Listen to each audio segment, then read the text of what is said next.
Il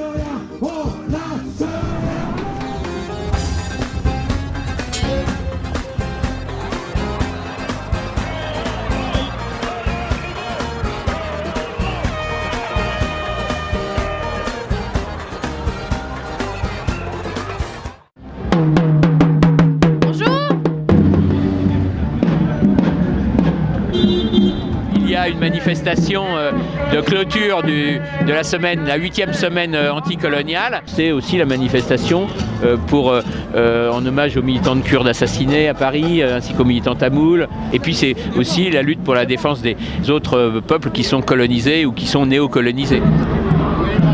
C'était la frange des résistants, francs-tireurs de la main-d'œuvre immigrée. Quand on parle de racisme, de politique anticoloniale, etc., c'est des gens qui ont œuvré. Il faut une société de fraternité, d'égalité pour de vrai. On en a marre que chômeurs, précaires, sans-papiers, roms, on soit traités comme des races inférieures.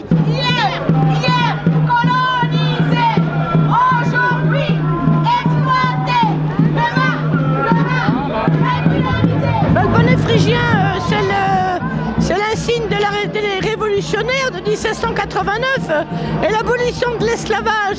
Si j'ai bonne mémoire, ça s'est passé en 1792. L'histoire se poursuit et actuellement, on est aujourd'hui à une manifestation anticoloniale. Vous me direz, on n'a pas avancé beaucoup, je suis bien d'accord avec vous. On est ici pour manifester, surtout pour les prisonniers, pour les prisonniers palestiniens. Il y en a un qui fait une grève de la faim depuis plus de 200 jours. Il est au bord de la mort.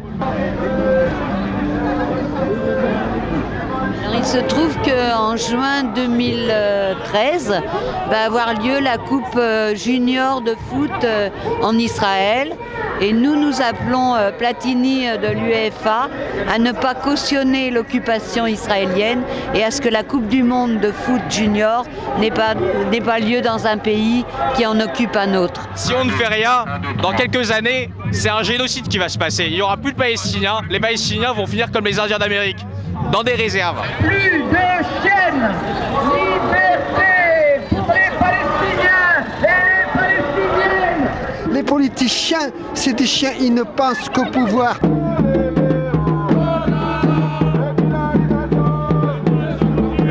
Nous portons la question des réparations relatives à l'esclavage, parce qu'il faut savoir qu'il y a eu des réparations par le passé, mais pour les propriétaires d'esclaves et pas pour les victimes. Dans le cas de Saint-Domingue, la France a imposé aux anciens esclaves libérés de payer eux-mêmes la réparation à la France.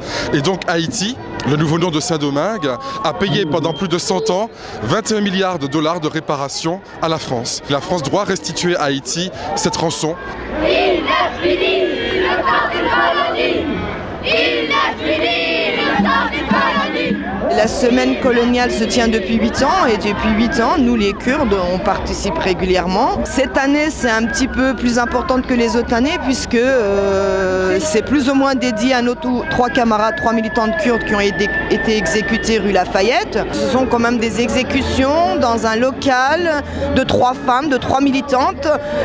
De plus, 3 militantes qui luttaient pour la paix, qui luttaient pour le droit des femmes, qui luttaient pour l'émancipation des femmes.